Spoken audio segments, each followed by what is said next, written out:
और next point पढ़ते हैं और क्वेश्चंस करते हैं। Binomial theorem.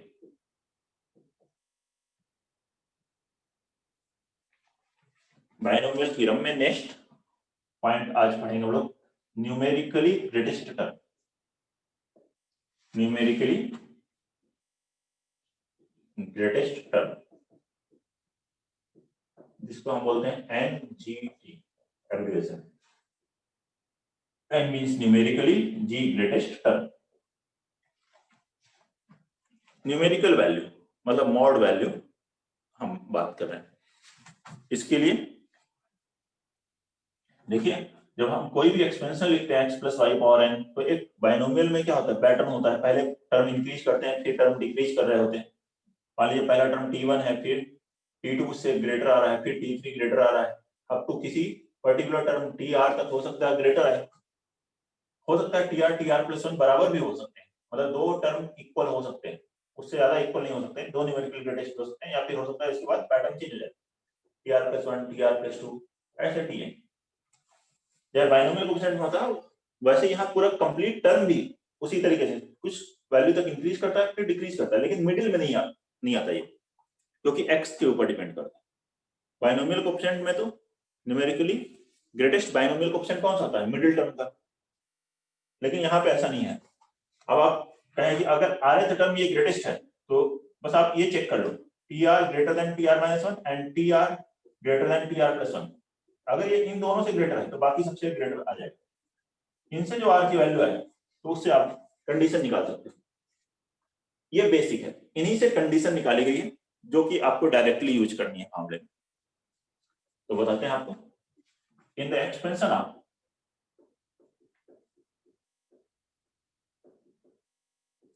1 plus x raise to the power n, इसका एक्सपेंशन होना चाहिए x प्लस की जगह माइनस भी हो सकता है, x पॉजिटिव नेगेटिव कोई भी रियल नंबर हो सकता है, लेकिन एक टर्म 1 होना चाहिए।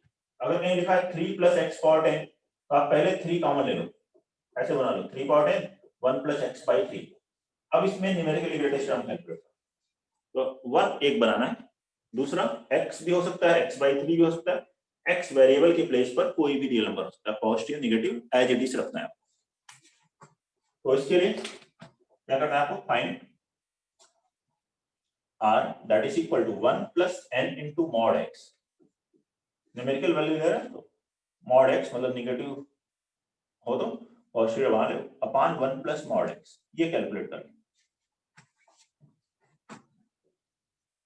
ठीक, r इज इंटीजर, अगर r इंटीजर आ जाता है देन देयर विल बी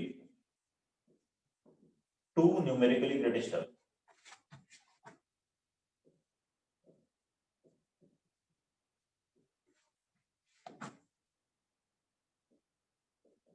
या मान लीजिए r की वैल्यू 5 आ गई तो दो टर्म ग्रेटेस्ट होंगे, that will be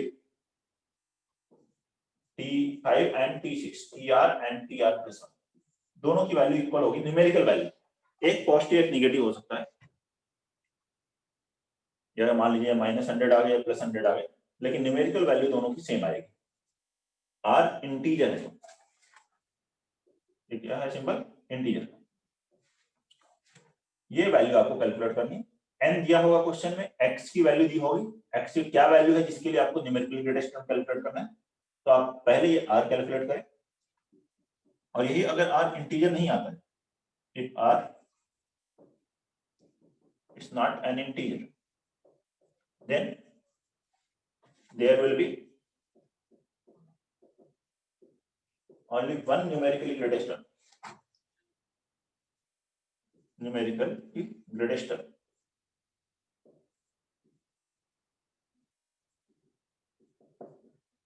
and that will be t greatest integer of r plus 1।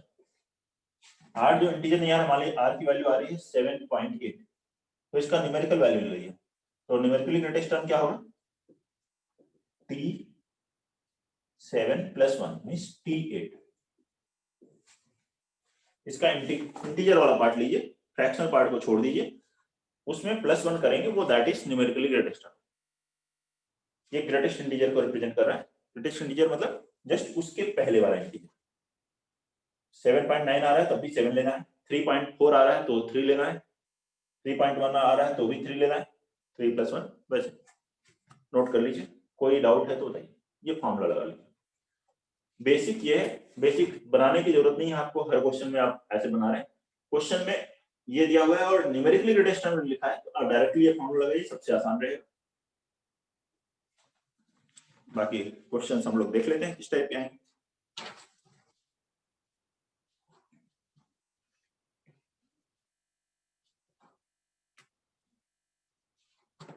Question number 1, if x बराबर 1/3 then find numerically greatest term in expansion of 1 + 4x raised to the power 8, 1 + 4x to the power 8।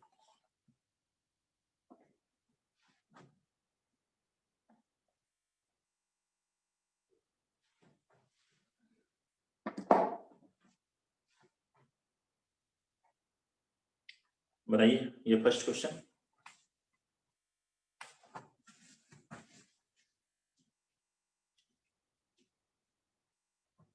One plus 4x to the power 8, इसके expansion में numerically greatest term calculate करना है। x की value भी दी हुई है, तो जो आपको बताया था 1 + x पावर n, x की जगह पर 4x है, n की वैल्यू 8 है। ये कैलकुलेट कीजिए, r = 1 + n × mod x / 1 + mod x।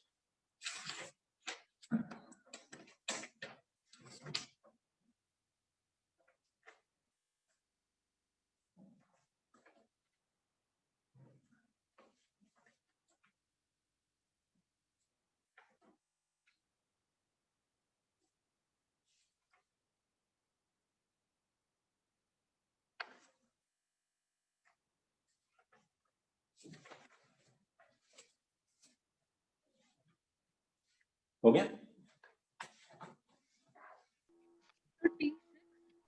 35 T5 r क्या लिखेंगे हम लोग, 1 + n 8 हुआ into mod x mod 4x upon 1 + modulus 4x, x की यहाँ 4x हुआ, x की वैल्यू कितनी है 1/3 यहाँ रखेंगे, तो 9 × 4/3 अपॉन 1 + 4/3, 7/3, 3 कैंसिल हुआ, तो आ गया 36/7। 36/7 क्या हुआ, 5 पॉइंट कुछ वैल्यू आएगी, होगा ना ऐसा, 5.14 ऐसा कुछ आने लग जाए। तो ये इंटीजर नहीं है, इंटीजर नहीं है तो therefore numerically greatest term will be T5 + 1, मतलब 6th टर्म। ये होगा ना, बोलिए कोई डाउट है तो। इसका इंटीजर पार्ट लिया +1, तब इंटीजर। अब ये ग्रेटेस्ट टर्म अगर मुझे इसमें कैलकुलेट करना हो तो क्या हो, T5 + 1 TR + 1 जनरल टर्म क्या होगा 8CR, R की वैल्यू 5 इंटू 4x पावर 5 या 8C5 R x की वैल्यू रखेंगे, ये उसकी वैल्यू होगी न्यूमेरिकली ग्रेटेस्ट टर्म की value 8C5 4/3 raised to the power 5। देख लें सब लोग, कोई भी डाउट है तो बताइए। First question. सेकंड क्वेश्चन लिखिए, इफ x बराबर 1 then find numerically greatest term in the expansion of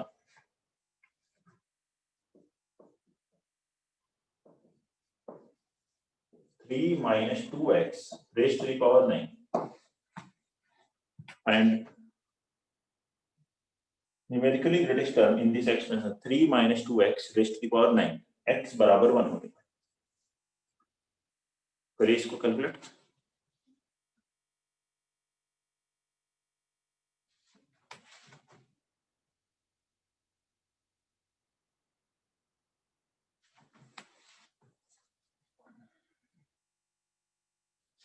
three minus 2x raised to the power 9,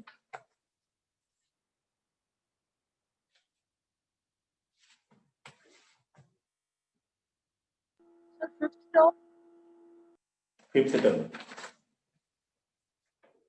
एक टर्म एक न्यूमेरिकली ग्रेटेस्ट आएगा या दो आएंगे? Fourth and fifth. Fourth and fifth, ठीक है। क्या करना है इसकी हमें? पहले इसमें से 3 कॉमन ले लीजिए, वो एक 1 होना चाहिए, 3 power 9, 1 minus 2x by 3 power 9, ऐसे लिखिए। अब इसमें जो ग्रेटेस्ट होगा वही इसमें भी होगा पूरे में, क्योंकि 3 पावर 9 तो सब में मल्टीप्लाई होगा। तो r कैलकुलेट किया आपने 1 plus n 9 into mod x, x ने क्या लिखा minus 2x by 3 modulus upon 1 plus modulus minus 2x by,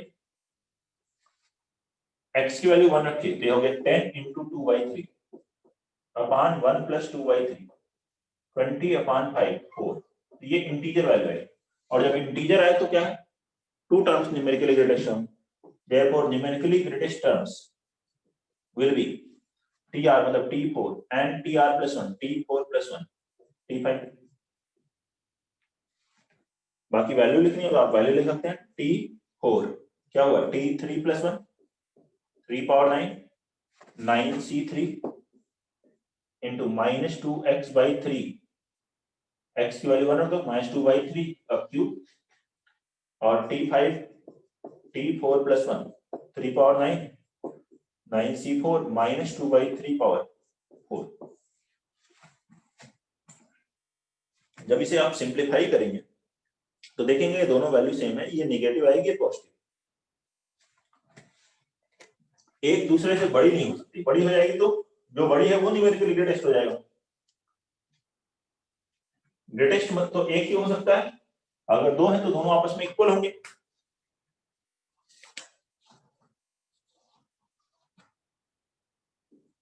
third देखेंगे इसमें, गिवन t4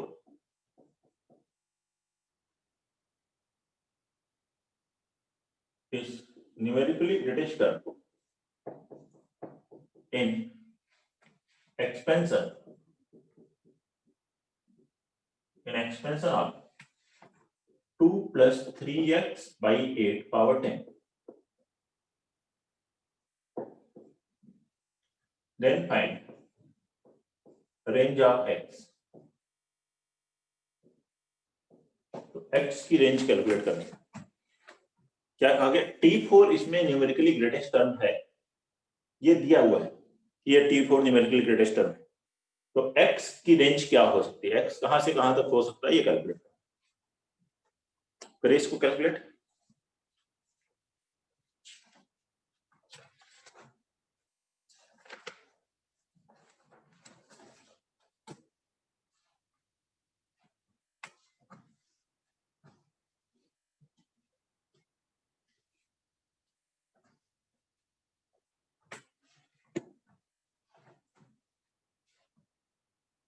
सर सिर्फ आ रहा है, सर सिर्फ T4 है, कितना आ रहा है सर वापस सिर्फ बोलो। T4 ग्रेटेस्ट टर्म है ना? t4 numerically greatest term, t4 fourth term numerically greatest term है, expansion eight 2 plus 3x by 8 power 10।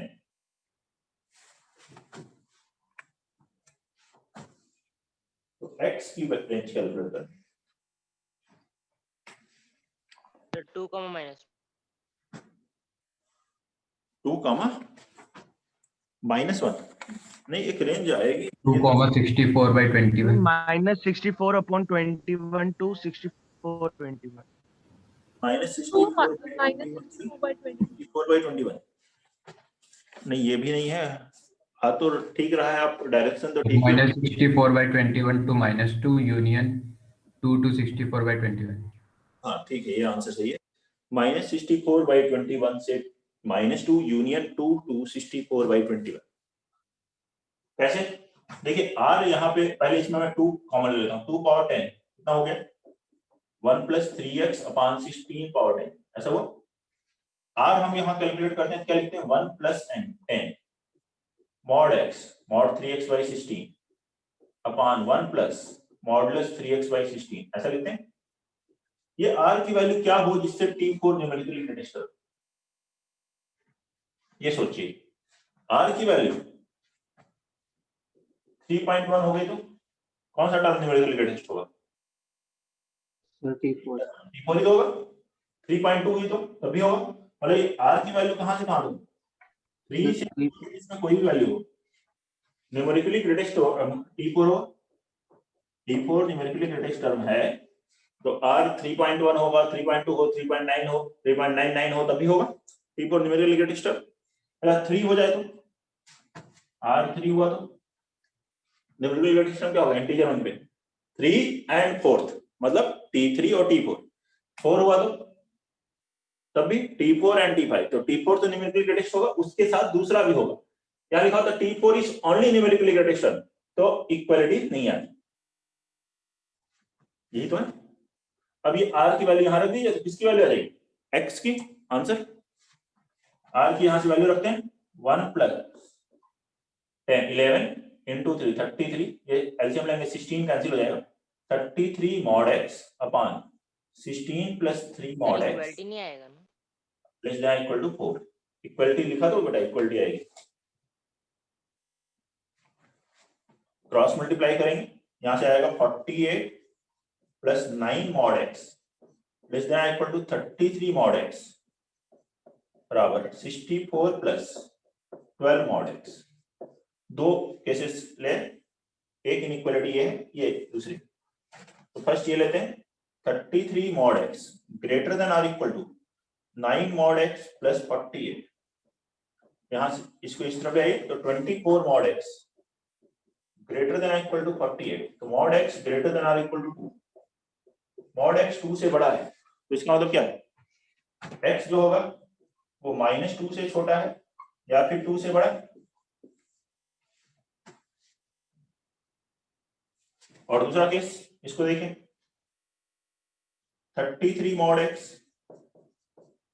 And ये दोनों इक्वल, तो इनका intersection less than equal to 64 plus 12 mod x, इसको इस तरफ लेके आएंगे, कितना हो गया 21 mod x less than or equal to 64, mod x आ गया less than or equal to 64 upon 21, यहां से आएगा x की वैल्यू -64/21 टू 64/21, इन दोनों का इंटरसेक्शन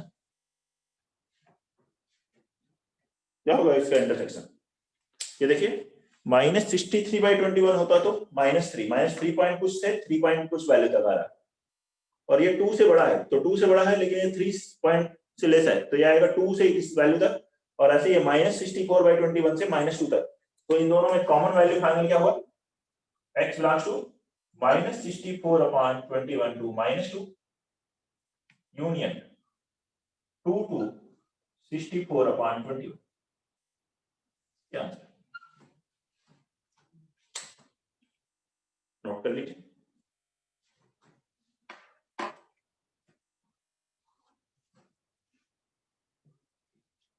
कोई डाउट हो तो बताइए।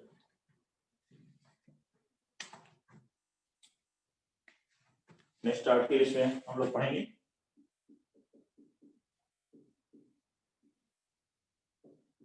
मल्टीनोमियल थ्योरम, बाइनोमियल पर भी अभी और भी पॉइंट्स पढ़ेंगे, लेकिन मल्टीनोमियल पहले पढ़ लेते हैं। मल्टीनोमियल मतलब जिसमें 2 से ज्यादा टर्म हो, उसका एक्सपेंशन कैसे लिखें, नोट कर लीजिए सॉल्यूशन कंप्लीट, उसके बाद देखते हैं multinomial.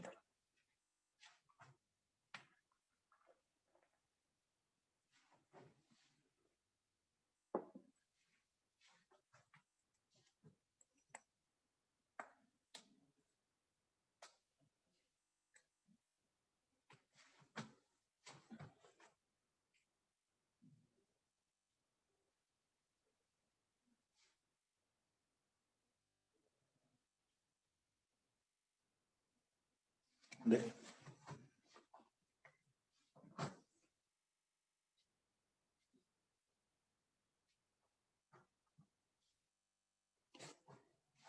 Multinomial with the help of binomial से ही हम लोग इसको समझेंगे।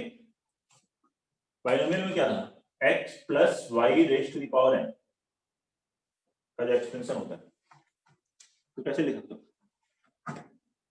ऐसे लिख सकते हो summation r is equal to 0 to n ncr x raised to the power n minus r, y raised to the power NCR की वैल्यू क्या होती है n factorial n minus r factorial x power n minus r y raised to the power r 0 से लेकर n तक।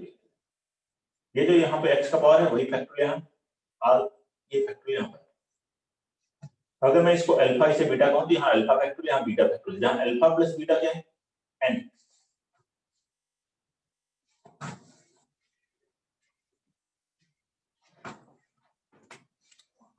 Multinomial general लिख रहे हैं, वैसे ज्यादातर तो बाइनोमियल पे ही क्वेश्चंस होते हैं, मल्टीनोमियल पे अगर आए भी तो मैक्सिमम 3 टर्म्स आ जाएंगे या 4 टर्म्स, लेकिन लिखने के लिए यहाँ पर लिख रहे हैं r टर्म। जनरल इक्वेशन लिखेंगे x1 plus x2 plus x3 up to xr raised to the power n। इसका फॉर्मूला लिखा हो तो ये लिखेंगे summation n factorial upon alpha 1 factorial, alpha 2 factorial, alpha 3 factorial up to alpha r factorial into x1 raised to the power alpha 1, x2 power alpha 2 up to xr to the power alpha r।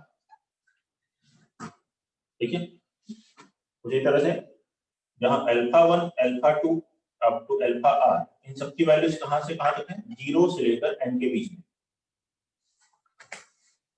और इनके powers का सम, exponent का सम हमेशा क्या होना चाहिए n होना चाहिए। जैसे यहाँ पे n होता है तो alpha 1 plus alpha 2 plus alpha 3 up to alpha r, sum of indices हमेशा n के बराबर होना चाहिए, तभी टर्म आएगा। और इसमें नंबर ऑफ टर्म्स लिखने हो तो वही बेगर्स मेथड से इसका कितने सॉल्यूशंस होंगे, नए टर्म आ जाएंगे। नंबर ऑफ टर्म्स इस एक्सपेंशन में n plus r minus 1 c r minus 1, ये नंबर ऑफ टर्म्स, यही है मल्टीनोमियल। देखिए अगर मैं दो टर्म लिखूंगा x1 x2, यहाँ अल्फा 1 अल्फा 2, केवल अल्फा 1 अल्फा 2 आएगा। एक को अगर आप r लिखोगे तो दूसरा n माइनस r हो जाएगा, क्योंकि इनका सम n है। सेम बाइनोमियल में कन्वर्ट हो जाएगा मल्टीनोमियल। क्वेश्चंस करके देख लेते हैं कैसे क्वेश्चंस होंगे इसमें।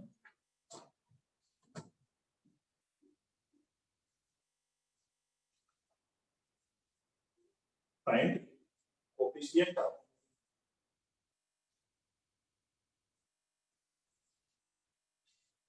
a cube into b power 4 into c in the expansion of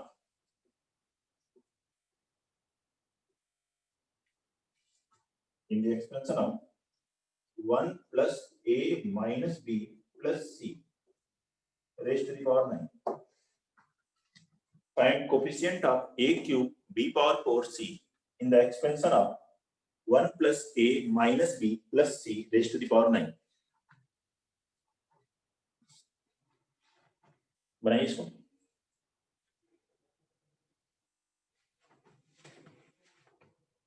sir ये अल्फा 1 अल्फा 2 क्या है इसमें ऊपर वाले में?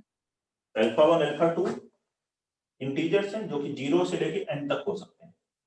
जैसे यहाँ पर पावर क्या होता है, x का पावर और y का पावर इंटीजर होता है ना, n c not x power n, y का पावर 0, फिर n c1 x power n minus 1, y power 1, ये पावर वही अल्फा 1 अल्फा 2 की जगह यहाँ n माइनस r लिखा है, तो यहाँ n r टर्म है तो alpha 1 alpha 2 alpha r powers हैं, जिनकी वैल्यूज 0 से लेकर n तक वैरी करती है। इस तरीके से वैरी करती है कि हमेशा जो एक्सपोनेंट का सम है वो n होना चाहिए, जैसे यहाँ भी एक्सपोनेंट का सम n होता है।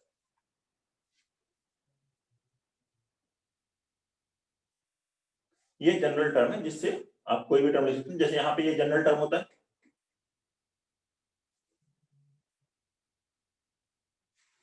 आंसर आ रहा है 9 factorial upon 3 factorial into 4 factorial. ठीक है,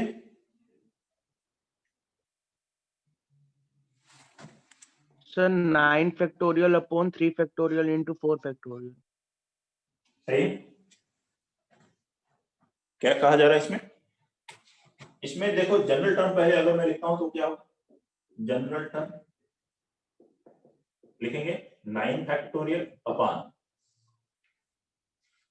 alpha 1 factorial, alpha 2 factorial, alpha 3 factorial, alpha 4 factorial, x 1 का power alpha 1 a power alpha 2 minus b power alpha 3, तो यहाँ माइनस b है ना पूरा कंप्लीट विद साइन लिखना है, इनटू c पावर अल्फा 4। अब क्वेश्चन में चाहिए कि a cube b power 4c, तो a क्यूब मतलब अल्फा 2 कितना है 3, अल्फा 3 कितना है 4, अल्फा 4 कितना है 1, और alpha 1 plus alpha 2 plus alpha 3 plus alpha 4 कितना होता है 9, ये होता है ना। तो अल्फा 2 अल्फा 3 अल्फा 4 रखे तो अल्फा 1 कितना आ गया 1, ये वैल्यूज यहां रख दीजिए।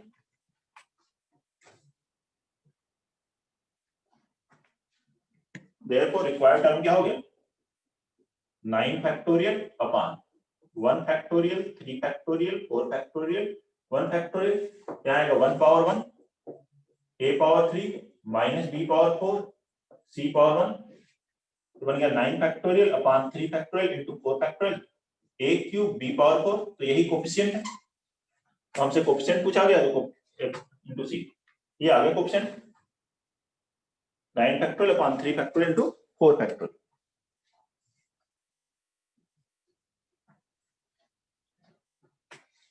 नोट करेंगे। नेक्स्ट लिखेंगे question number 2, find the coefficient of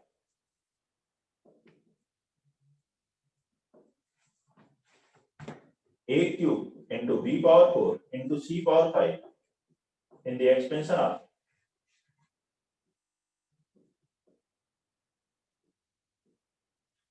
bc plus ca plus ab raised to the power 6, bc plus ca plus ab to the power 6,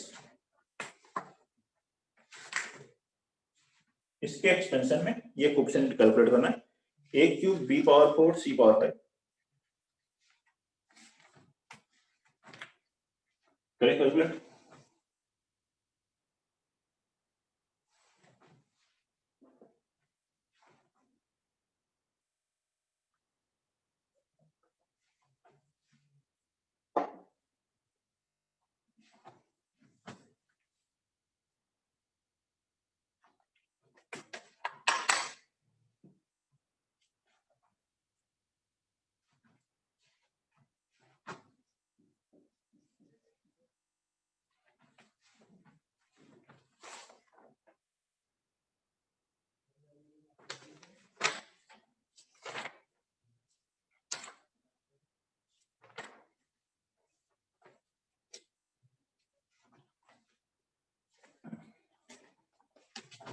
Sir, 60. 60 सही लग रहा है 60। जनरल टर्म पहले लिख लीजिए, जनरल टर्म क्या होगा 6 फैक्टोरियल, 3 टर्म है alpha factorial, beta factorial, gamma factorial लिख लेते हैं, यहाँ आएगा bc power alpha, ca power beta और ab पावर गामा। अब यहाँ पर a का एक्सपोनेंट, अच्छा alpha plus beta plus gamma कितना है 6 है, a का एक्सपोनेंट क्या हुआ बीटा प्लस गामा, और हमें क्या चाहिए a का एक्सपोनेंट कितना होना चाहिए 3, तो beta plus gamma should be equal to 3, फिर b का एक्सपोनेंट अल्फा और यहां से गामा, तो अल्फा प्लस गामा, b का एक्सपोनेंट कितना होना चाहिए 4 और c का एक्सपोनेंट अल्फा प्लस गामा, ये कितना होना चाहिए 5, इसमें से इसे सब्ट्रैक्ट कीजिए, अल्फा की वैल्यू आ जाएगी 3, सब्ट्रैक्ट करेंगे बीटा की वैल्यू 2 एंड गामा की वैल्यू 1, यही रख दीजिए वही कोफिशिएंट मिल जाएगा। Therefore coefficient will be 6 factorial upon alpha की जगह रखा 3, बीटा की जगह 2, गामा की जगह 1, 6 फैक्टोरियल 720 अपॉन 6 into 2 12, कितना आ गया 60, ये है कोफिशिएंट। बाकी into a cube b power 4 c power 5 ये कंप्लीट टर्म है। बताएं कोई भी प्रॉब्लम है तो। Question number 2,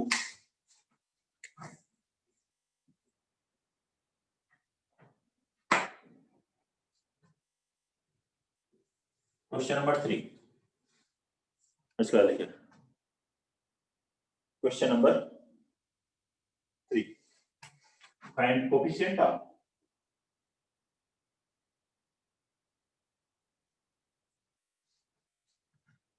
x square y square z power 4 in expansion of ax minus by plus cz raised to the power 9.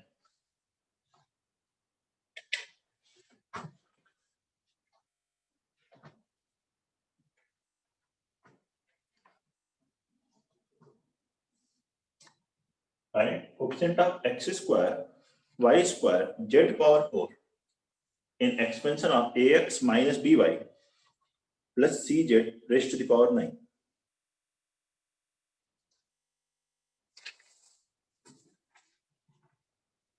बनाइए इसको। 9 factorial by 2 factorial, 2 factorial, 4 factorial. 9 Nine. factorial by 2 factorial, 2 factorial, 4 factorial into my a square, b square, c C raised to 4. ये होगा नहीं होगा। क्या होगा इसमें? Coefficient 0, no such term exist. क्यों? पावर्स देखिए, इन तीनों के पावर्स का सम क्या होना चाहिए? 9 होना चाहिए, लेकिन यहाँ 2 + 2 + 4 कितना है? 8 आ रहा है। जनरल टर्म लिखो, क्या लिखोगे? 9 factorial upon alpha factorial beta factorial gamma factorial ax power alpha by power beta minus y power beta cz power gamma. लेकिन alpha plus beta plus gamma कितना होना चाहिए? 9 होना चाहिए। तो अब 2 2 4 ऐसा कोई टर्म है क्या? है ही नहीं। तो उसका कोएफिशिएंट क्या होगा? जो टर्म नहीं है उसका कोएफिशिएंट क्या है? 0। अगर आपसे कहा जाए 1 + x पावर 10 में, बताओ x पावर 20 का कोएफिशिएंट क्या होगा? 0। That does not exist. Does not exist नहीं, 0 बोलेंगे। क्यों? क्योंकि आप इसके आगे ऐसे तो लिख सकते हो 1 प्लस आपने x पावर 10 तक लिखा, उसके आगे 0 × x पावर 20 लिखो, हो गया टर्म। तो डज नॉट एग्जिस्ट टर्म ऐसा एग्जिस्ट नहीं कर रहा है, इसलिए कोएफिशिएंट क्या है? 0। तो उस कोएफिशिएंट को हम डज नॉट एग्जिस्ट नहीं बोलते हैं, क्या कर देते हैं? ऐसा अगर कोई टर्म नहीं आ रहा है तो उसका कोएफिशिएंट 0। क्लियर? यही x square y cube z power 4 होगा तो आप लिख सकते हैं यहाँ 2 factorial 3 factorial 4 factorial alpha plus beta plus gamma क्या होना चाहिए? 9 होना चाहिए। इस बात का भी ध्यान देना।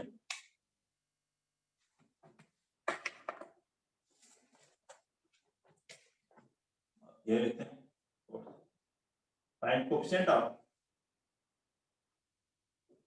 x power 4 in expansion of 2 minus x plus 3x square raised to the power 6. 2 minus x plus 3x square raised to the power 6. बनाइए इसे। x पावर 4 का कोएफिशिएंट कैलकुलेट कर दो।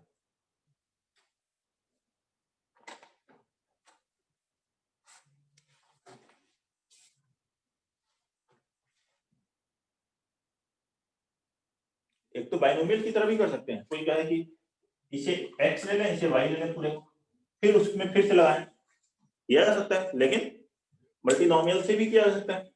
और ऐसे क्वेश्चन खासतौर से जेईई में आए इस टाइप। 2160, हाँ बोलो।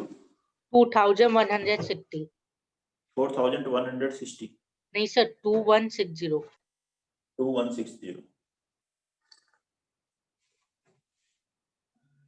आंसर ये नहीं दिया है, वापस एक बार देखो अपने आंसर को।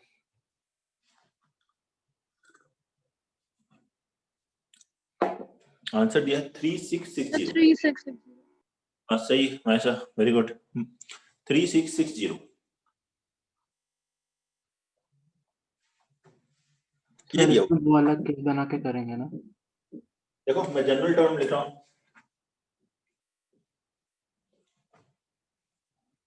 जनरल टर्म क्या हुआ? 6 factorial upon alpha factorial beta factorial gamma factorial 2 power क्या लिखें, alpha minus x power beta 3x power 3x square power gamma, even alpha plus beta plus gamma कितना होना चाहिए, 6 होना चाहिए। हमें x पावर 4 का ऑप्शन चाहिए, तो मतलब यहाँ से बीटा प्लस 2 गामा ये बराबर कितना होना चाहिए, 4 होना चाहिए। x का पावर क्या है, ये वो ना। अब मैं यहाँ पर गामा की वैल्यू और बीटा की वैल्यू के बारे में देखता हूँ। बीटा अगर मैं 0 लिया तो गामा आ जाएगा 2, बीटा अगर 1 लिया तो गामा 3/2 पॉसिबल नहीं, 2 लिया तो 1 आएगा, ठीक है, और 0 लिया तो ये होगा 4। तो ऐसे 3 टर्म आएंगे। तो अब बीटा 0 तो उसके अकॉर्डिंग अल्फा लिख सकते हो, तो अल्फा क्या होगा, ये 0 ये 2 तो अल्फा हुआ 4, ये 2 1 तो ये हुआ 3, ये हुआ 2, तो तीनों का सम होता है 6। तो अब लिख लीजिए क्या आएगा, 6 फैक्टोरियल, अल्फा आपने जब 4 लिया, बीटा 0 लिया, गामा 2 लिया, तो यहाँ पे देखिए यह आएगा 2 power 4 minus x power 0 3x square power square, ये मिलेगा, ये टर्म आएगा एक, प्लस दूसरा कौन सा टर्म होगा, 6 फैक्टोरियल अपॉन 3 फैक्टोरियल, बीटा की वैल्यू 2 फैक्टोरियल 1 फैक्टोरियल, यहाँ लिखेंगे 2 power 3 minus x power 2 3x square power 1।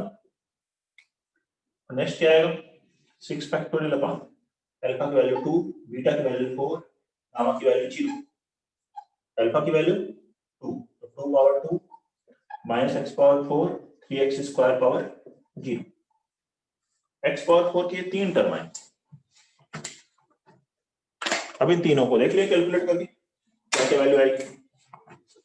तो यहां से मिलेगा 6 factorial 4 factorial 6 into 5 30/2 15 into 2 power 4 16 3 square 9 x power 4। फिर अगला मिलेगा 6 फैक्टोरियल अपॉन 3 फैक्टोरियल। कैलकुलेशन तो काफी है, लेकिन कुछ लोगों ने काफी जल्दी कर लिया। 6 into 12 कितना हो गया, 720/2 60 60 into 8 into 3 x power 4। फिर यहाँ से आ गया 6 into 5 30/2 15 into 4 x power 4। तो x power 4 का कोएफिशिएंट इनको x power 4 बार 15 into 16 कितना हो गया 240 240 into 9 2160। ये हुआ ना, ये होगा 24 into 6 1440 plus 60 1500 3660 x power 4। तो ये है ऑप्शन 3660। तो थोड़ा टाइम लगेगा, मुझे तो टाइम लगा कैलकुलेट करने में। बताइए कोई दिक्कत है समझने में किसी को? सर इसका आंसर क्या है? यही है option 3660 option of x power 4। ये ऑप्शन हो गया, ओके सर। आंसर बता दिया मैंने, कैलकुलेट कर दिया, पूरा कैलकुलेशन है कंप्लीट। ठीक है, ये टर्म्स आ रहे हैं, ये 3 टर्म्स आ रहे हैं x पावर 4 वाले। तो अब उनसे को ऐड करके ये ऑप्शन मिल गया आपको 3660। x पावर 4 के 3 टर्म्स आएंगे ऐसे, और उन सभी से इस तरह से ऑप्शन कैलकुलेट कर सकते हो। कोई भी डाउट है इनमें तो बताइए। तो बाइनोमियल पर और भी डिफरेंट टाइप्स के क्वेश्चंस फिर हम लोग करते हैं नेक्स्ट क्लास में, ठीक है। और होमवर्क आपको बताया था, कोई भी इशू है इसमें आप तो पूछिए आप।